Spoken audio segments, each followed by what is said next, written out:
let's look at how we collected data for Lab 3, nerve conduction. Let's start with the equipment first. This is the reflex hammer with the pulse plethysmograph on it. These are the recording electrodes used to measure the action potential. This is the transducer, which we put on the leg during the reflex. And these are the stimulating electrodes to stimulate the ulnar nerve. So here's how we did the measurements for calculating nerve conduction velocity. So we attached the recording electrodes onto the side of the hand and the stimulating electrodes a little bit further up on the arm. Notice that there's 2 locations for the stimulating electrodes. If we look closely, we should be able to see a little bit of twitching going on during the stimulation of the nerve. This is what the results look like. You can see the stimulus on the bottom and the stimulation artifact happening at the same time. A little bit after that, we see the recording of the compound action potential. So then we predicted the reflex time, and one thing we had to do was measure the distance from the quads to the spinal cord. So that's what Jinsei is doing here.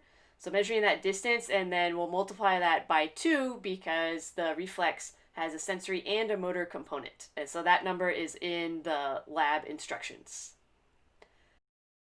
Now we're going to measure the patellar stretch reflex time and compare it to our prediction.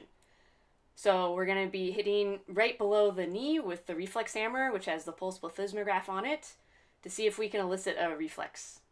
There it is. There's a small one. There, that's the full reflex right there. Let's look at the results. On the top, we have the recording from the pulse plethysmograph. On the bottom is the movement of the leg.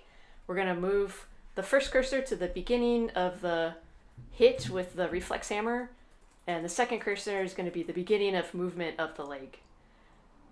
The reflex time is just T2 minus T1 shown up here. Now we're going to look at voluntary movement response time.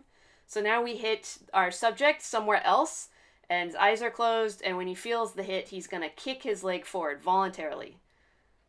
There it is. Okay, so let's see what that response looks like on LabScribe. Here are the results. That's the pulse plethysmograph, the movement of the leg.